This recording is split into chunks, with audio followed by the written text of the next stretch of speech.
Denis Pakomov est un homme d'action. Vétéran de l'armée, il était habitué à la discipline. L'ordre et le contrôle ont défini toute sa vie, et ses réflexions sur les questions de la vie et de la mort, de l'éternité et de l'âme lui ont toujours semblé lointaines et sans rapport avec la vie réelle. La guerre lui a appris à apprécier chaque instant, mais elle lui a aussi fait comprendre que la seule chose sur laquelle on peut compter, c'est sa propre force et son endurance. La vie continue comme si de rien n'était. Il se réveille tôt et suit sa routine. Il fait du sport, suit de près l'actualité et reste en contact avec ses compagnons d'armes. Il sort du lit, se verse une tasse de thé fort et, tandis que la pièce s'emplit de son arôme, il feuillette les titres des journaux. Événements politiques, rapports économiques, incidents locaux, il perçoit tout cela avec calme, voire détachement. Après le petit déjeuner, il est sorti faire un jogging dans l'air automnal. L'air de l'automne était frais et vivifiant, et Denis l'a respiré. Il se sentait vivant. Dans ces moments-là, il a la certitude que tout se passe comme prévu dans sa vie. Il se sentait fort et stable, comme si le ciel au-dessus de lui, la terre au-dessous de lui et le sol sous ses pieds étaient les garants de sa stabilité. Mais à l'heure du déjeuner, Denis a ressenti une étrange agitation. Ce n'était pas lié aux événements de la journée, ni à quoi que ce soit d'évident. C'était comme si quelque chose d'extérieur s'était immiscé dans ses pensées, faisant naître un malaise incompréhensible. La pression dans sa poitrine s'intensifie progressivement. Il a d'abord ignoré cette sensation, pensant qu'elle était due à la fatigue ou au manque de sommeil. Il se dit que ce n'est rien et se concentre sur ses affaires courantes. Le soir venu, la pression dans sa poitrine s'est accentuée et il a eu l'impression que quelque chose de lourd l'oppressait de l'intérieur. La tête lui tourne, mais il ignore les signaux de son corps, espérant qu'ils disparaîtront. Alors que le jour se transformait en nuit, Denis s'est assis sur le canapé de son appartement, la télévision allumée, essayant de se distraire de son malaise grandissant. Soudain, son cœur se figea, le frappant avec une telle force qu'il eut l'impression que son corps s'était figé sur place. Le monde autour de lui a commencé à changer. Le son de la télévision disparut brusquement, remplacé par un silence assourdissant. La pièce s'assombrit brusquement, comme si la nuit était tombée à l'extérieur, bien que les lumières de la ville du soir restent visibles à travers la fenêtre. Denis tente de se lever, mais ses jambes résistent. Il ferme les yeux, mais en vain. La dernière chose qu'il a ressentie avant de perdre connaissance a été la sensation de tomber dans un abîme sans fin. Lorsque Denis a ouvert les yeux, il s'est rendu compte qu'il n'était pas là où il s'attendait à être. Le monde qui l'entoure est étrange, insaisissable et étranger. Il vit son corps allongé sur le sol. Immobile et sans vie, mais lui-même était au-dessus, comme s'il flottait dans l'air. Ce détachement soudain de la réalité lui fit l'effet d'une bombe et il ressentit une poussée de peur. Il tendit la main pour toucher son corps, mais ses mains semblaient le traverser comme s'il s'agissait d'un brouillard. Il réalisa alors qu'il n'appartenait plus au monde des vivants. La pièce, autrefois familière, lui parut désormais étrangère et inaccessible. Il la voit différemment, il en remarque les moindres détails, les fissures dans les murs, la poussière qui scintille au clair de lune, même les rayures sur le parquet. Soudain, l'espace autour de lui se rétrécit, la lumière disparaît et une obscurité épaisse et palpable s'installe. L'air devint lourd, et Denis se sentit étouffé, même s'il n'avait plus de corps. Tout ce qui l'entoure semble vivant, hostile et incroyablement puissant.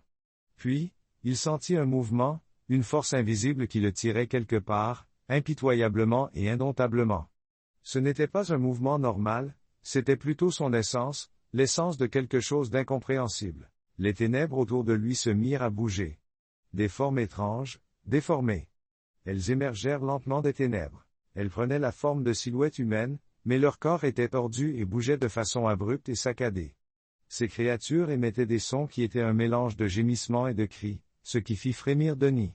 Il voulait crier, mais il n'y parvenait pas. Denis se retrouva dans un endroit qui défie toute description. L'obscurité n'était pas seulement l'absence de lumière. Elle respirait, elle bougeait, elle vivait, elle était dense. Des figures pressées et inquiétantes s'infiltraient dans ses veines, s'il en avait encore. La honte de l'horreur des créatures qui l'entouraient étaient des caricatures déformées de corps humains, leurs bras et leurs jambes étaient brisés dans des yeux contre nature, vides comme un puits sans fond. Elles ne parvenaient pas à émettre de lumière. Leurs visages, si on pouvait les appeler des visages, émettaient des sons, un mélange de cris stridents et de grognements d'animaux. Denis voulut crier, mais sa voix refusa de résonner. Au lieu de cela, sa conscience était happée par la seule chose qui pouvait l'aider à tenir. Un souvenir. Il essaya de se souvenir. Il essaya de se souvenir de tout ce qui pourrait le ramener à la réalité. Le soleil, l'air frais, les visages de ses proches. Mais les images s'éparpillèrent comme du sable sous l'assaut de l'horreur qui l'étreignait. Les silhouettes se mirent à bouger, leurs mouvements lents mais persistants, l'encerclant. Denis se sentait complètement impuissant dans ce cercle chaotique. C'est alors qu'un son surgit de l'obscurité. Ce n'était pas un cri ou un grognement, mais une voix, étouffée et rauque, mais douloureusement familière. Ne t'inquiète pas, ils ne le feront pas. Denis leva les yeux, essayant de voir qui parlait depuis les profondeurs de l'obscurité. Une silhouette différente des autres apparut. C'était un homme. Yevgeny Prigogine. Prigogine. Denis se figea. Les yeux de Prigogine rayonnaient. Tu dois être surpris. Il s'est approché lentement. Mais je pense que tu as compris où nous sommes. Je suis mort. Denis. Il a posé une question qu'il ne pouvait pas croire avoir au fond de lui. Prigogine savait. Avec amertume. Oui et non, c'est différent ici. Là n'est pas la question. Denis le regarda, attendant qu'il continue, mais il y avait toujours les gémissements et les chuchotements des créatures que vous voyez. Cet endroit, poursuit Prigogine en désignant l'environnement d'un signe de tête, n'est pas seulement l'enfer. Ce n'est pas seulement l'enfer, c'est le reflet de ce que les gens créent dans leur vie. Il y a ici tout ce que l'humanité a accumulé, la colère, l'indifférence. Nous sommes tous responsables, mais pourquoi êtes-vous ici? Denis Prigogine l'interrompt pour détourner un instant le regard. Je suis ici. Parce que j'ai fait les choix qui m'ont conduit ici. Mais là n'est pas la question. Il leva la main, et les ténèbres se déplacèrent, ouvrant une vision à Denis. Des images de villes en ruine, de villages en flammes, de gens désespérés apparurent. Tout autour d'eux hurlait la douleur et la haine. Si les gens continuent à se détruire les uns les autres, c'est là que nous allons, a déclaré Prigogine. C'est ce qui va se passer. Disparu. Denis est resté immobile, incapable de détacher son regard des images horribles. Pourquoi suis-je ici? Pourquoi me le dites-vous? Demanda-t-il finalement. Parce que tu as une chance. Moi, je n'en ai pas. Prigogine lui lance un regard dur. Mais vous pouvez revenir. Vous devez les avertir. Les gens doivent comprendre qu'il n'est pas trop tard. La destruction a changé. Denis a vu des forêts en feu et des maisons abandonnées. Les gens se battaient non pas pour leur vie, mais pour la haine. Que puis-je faire? Je ne suis qu'un seul homme, chuchote Denis. Parfois, un seul homme suffit à allumer un feu, répondit Prigogine, dont la silhouette commença à disparaître tandis que l'espace autour de Denis était à nouveau rempli de ténèbres. Celle-ci semblait s'être renforcée, comme si elle voulait l'engloutir à jamais. Mais au moment le plus sombre, une lumière jaillit à l'horizon. Sa chaleur traversa les ténèbres, repoussant les silhouettes déformées. Denis sentit son essence se précipiter vers cette lumière, comme si elle était la seule chose qui pouvait le sauver de l'abîme. La lumière s'intensifia, déplaçant peu à peu les ténèbres qui semblaient éternelles. Denis sentit la lourdeur s'éloigner et son âme s'emplir d'une chaleur si forte qu'il avait du mal à la supporter. Cette chaleur pénétra chaque recoin de son être, le purifiant de la peur et du désespoir qui s'y trouvait auparavant. La lumière ne se contentait pas d'éclairer son environnement, elle était vivante. Elle respirait. Elle vibrait. La lumière ne s'est pas contentée d'éclairer son environnement. Elle l'a enveloppé, lui signifiant qu'il n'est pas seul. Puis, au centre de cet éclat, une silhouette est apparue. Au début, on la distinguait à peine, juste une silhouette remplie de lumière. Mais peu à peu, les détails se dessinent. Denis se sent en face de lui, quelqu'un qui a toujours été là mais qu'il n'avait jamais remarqué. La voix de Denis retentit. Simultanément dans l'air et dans son esprit, elle n'était pas forte, mais elle était remplie de puissance et d'amour. Denis la reconnut, non pas parce qu'il l'avait déjà vue, mais parce que son âme savait qui se trouvait devant lui. Jésus se tenait là. Tu as traversé les ténèbres, mais ce n'est que le début du voyage. Denis se tenait devant lui, incapable de parler ou de bouger. Tout ce qu'il savait de lui-même et de sa vie semblait insignifiant devant cette présence, mais ce n'était pas une présence qui condamnait ou humiliait. Au contraire, elle était édifiante. Jésus s'est approché de lui et ses yeux ne portaient aucun jugement, mais seulement un amour et une acceptation infinie. Tu as reçu une chance qui a été refusée à tant de gens. À ces mots, l'espace autour de lui s'est rempli d'images aussi claires et nettes que si elles se déroulaient juste devant lui. Denis voit son propre monde tel qu'il est. Il est rempli de visages pleins d'espoir, de rires d'enfants, des rires d'enfants, mais ces images ont commencé à se transformer en cris. Des villes en ruine, Des gens déformés par des figures, remplis de colère et de haine. Voilà le monde qu'il peut devenir. La voie de Jésus était pleine de tristesse. Les gens choisissent la voie de la destruction. Ils ont oublié qui ils sont et à quoi ils servent. Ils vivent, mais pourquoi cela arrive-t-il? Demande Denis en serrant les poings parce qu'ils ont perdu leur lumière. Ils sont imprégnés de peur et de haine, et leurs choix sont le reflet de leur cœur, répond Jésus. Denis ne peut détacher son regard des images qui changent à une vitesse terrifiante. Il voit des guerres et des incendies de gens qui se détruisent les uns les autres pour un gain éphémère. Il vit des enfants sans avenir et des vieillards oubliés dans l'ombre des villes détruites. C'est horrible, a-t-il dit. Mais ce n'est pas fini. Jésus répondit et les images changèrent à nouveau. Cette fois, Denis a vu quelque chose de différent. Des gens se tendant la main partageant la dernière flamme de lumière allumée dans leur cœur, illuminant les ténèbres les feux devenaient de plus en plus forts, se rejoignant en une seule lueur qui commençait à se plaindre tu vois la destruction, demanda Jésus. Il y a de l'espoir. Il y a toujours de l'espoir, mais il faut l'allumer. Denis a demandé comment l'allumer, sans se rendre compte de ce qu'il pouvait faire en tant qu'homme ordinaire. Jésus l'a regardé et dans son regard, il y avait plus que ce que les mots pouvaient exprimer. Jésus l'a regardé et dans son regard, il y avait plus que les mots ne pouvaient exprimer, tu dois revenir. Ton heure n'est pas encore venue. Il faut que les gens entendent. Même s'ils ne croient pas, même s'ils rejettent, tu dois parler. Chaque lumière est une chance. Une flamme de lumière est une chance, Denise. Il sentit la lumière qui l'entourait le pénétrer, l'emplir d'une puissance qu'il n'avait jamais connue auparavant. C'était plus que de la confiance, c'était la réalisation qu'il avait un but pour lequel il était revenu. J'ai peur, dit-il. La peur, c'est l'obscurité, a répondu Jésus. Venez à la lumière. Les gens entendront les mots qui seront prononcés, pas votre bouche, mais ton cœur. Denis ne voyait plus rien tant la lumière était vive. Il sentit son essence monter vers le haut. Il ouvrit les yeux et inspira brusquement. L'air remplit ses poumons et, pendant un instant, la douleur de cette inspiration lui parut insupportable. Son corps sembla revenir à la vie. Il entendit les bips aigus des machines et des voix frénétiques autour de lui. Il vit le visage d'une femme en blouse blanche se pencher sur lui. Par-dessus lui, vous m'entendez? Dit-elle à voix haute, comme si Denis se trouvait quelque part au loin. Il acquiesça, mais les mots restèrent bloqués dans sa gorge. La conscience revint, et avec elle les souvenirs de toutes les expériences, l'obscurité de la réunion, et la lumière, Jésus, l'image d'un monde détruit et d'un monde sauvé. Tout cela lui revint à l'esprit avec une clarté effrayante. Je suis là, déclare-t-il d'une voix forte et assurée, vous avez survécu à un arrêt cardiaque. Vous avez survécu à un arrêt cardiaque. La voix de la femme était professionnelle et rassurante. Vous avez été réanimé à temps. Vous étiez mort. Les paroles du médecin l'ébranlent, mais il ne se laisse pas ébranler. 5 minutes lui paraissent une éternité dans le monde réel. Mais pour lui, ce temps est devenu une éternité. Les jours suivants se sont écoulés dans le flou. Les médecins l'ont examiné et des membres de sa famille sont venus le voir. Ils lui ont demandé comment il se sentait, mais Denis n'a pas dit grand-chose.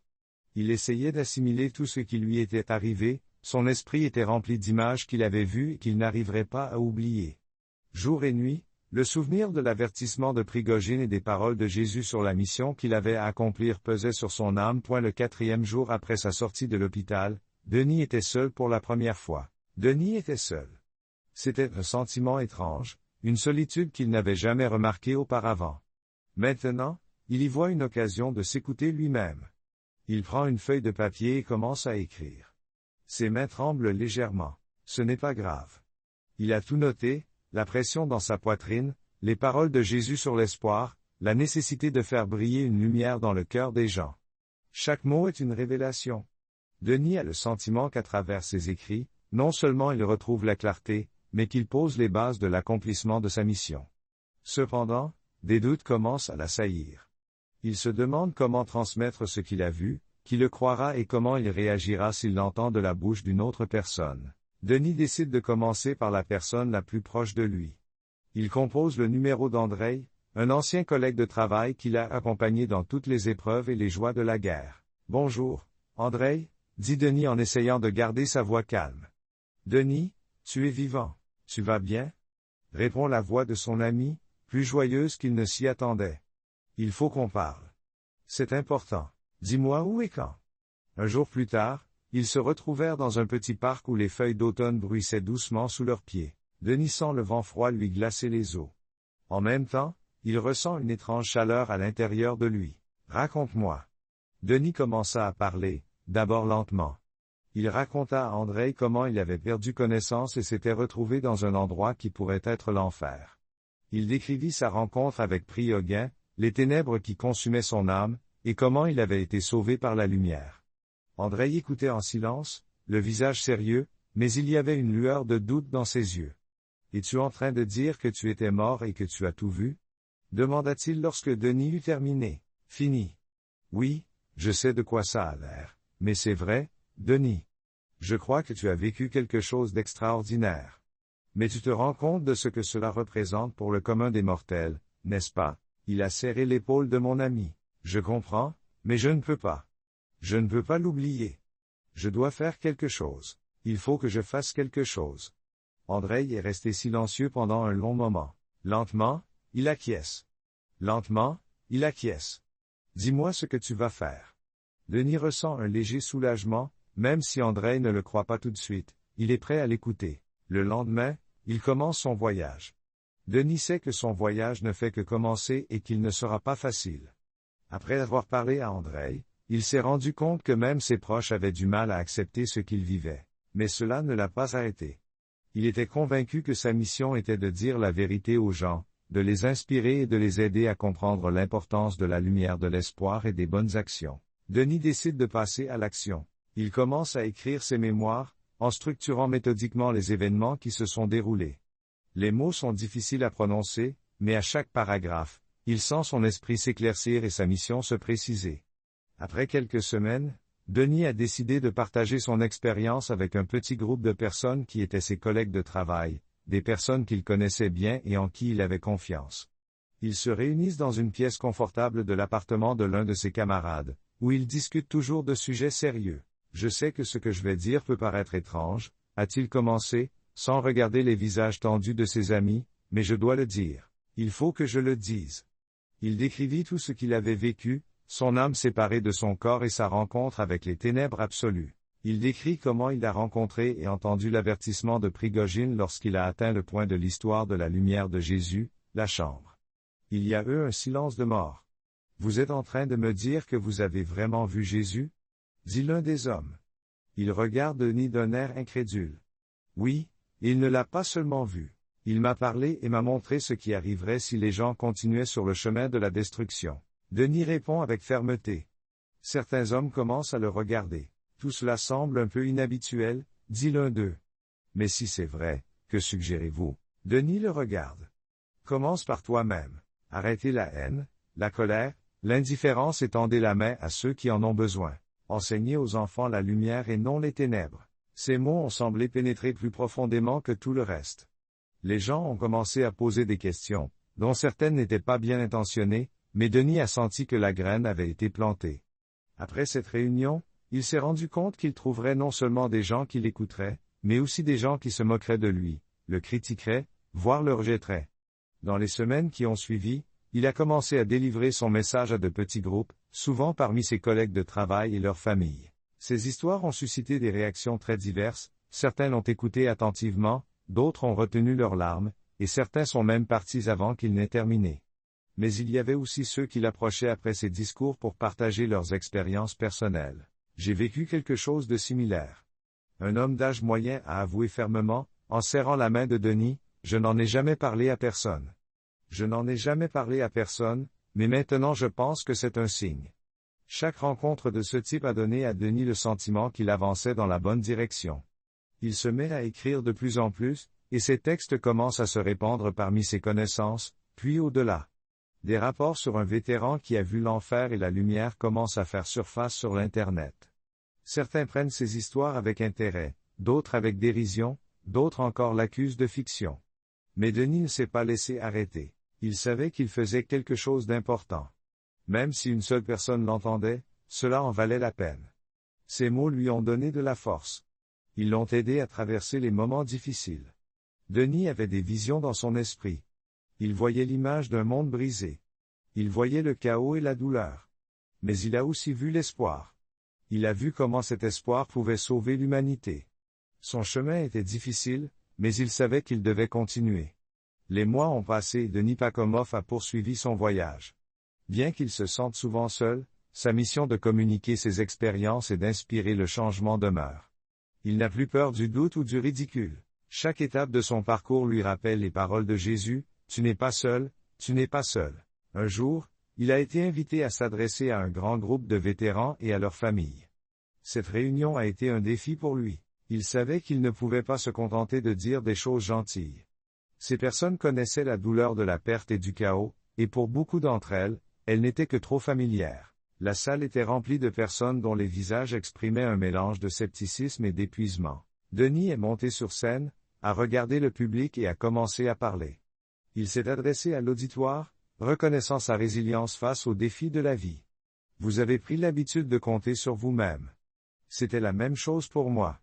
Les personnes présentes dans la salle étaient silencieuses, mais ils pouvaient sentir leur attention intense. J'ai vécu quelque chose qui m'a changé pour toujours. J'ai vu un endroit où il n'y a pas de lumière. L'obscurité qui entoure les âmes de ceux qui choisissent la haine, la destruction, l'indifférence. J'ai réalisé que nous créons nous-mêmes ces ténèbres. Denis a parlé avec sincérité, depuis le moment où son cœur a changé jusqu'au monde qu'il pouvait devenir. Il n'a pas édulcoré la réalité lorsqu'il a parlé des paroles de lumière et d'espoir de Jésus. Le public est resté silencieux. Je sais une chose, le monde peut être changé. Chacun d'entre nous peut en être le début. Après son discours, de nombreuses personnes se sont approchées de lui, certaines lui posant des questions, d'autres lui serrant silencieusement la main. Parmi eux, un jeune homme lui a dit « Merci. Je pensais que tout était perdu, mais maintenant je réalise qu'il y a une chance. » Pour Denis, c'était la confirmation que son chemin valait la peine d'être parcouru. Au cours des mois qui ont suivi, son histoire a commencé à se répandre, d'abord parmi les anciens combattants. Puis son histoire s'est répandue en ligne, et les médias l'ont qualifié de rêveur et de prophète fou. Mais Denis s'en moque. Ce qui compte le plus, c'est que ses paroles résonnent dans le cœur des gens. Denis a commencé à recevoir des lettres et des messages de personnes qui l'écoutaient, partageant leurs craintes, leurs doutes et leurs espoirs. Des expériences similaires à la sienne. Vous allumez la lumière, écrit-il. Un jour, un homme dont Denis ne connaissait pas le nom s'est rendu compte qu'il n'y avait pas d'autre solution que de l'allumer. Ces mots l'ont inspiré. Un soir, assis à la table de son petit appartement, Denis a pris son stylo et a écrit une lettre. Cette fois, elle s'adressait à toutes les personnes qui entendraient un jour son histoire. Voici ce qui compte.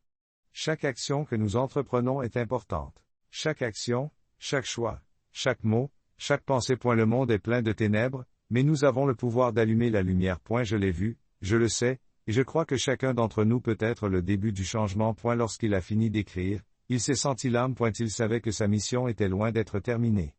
Il savait qu'il ne s'arrêterait pas.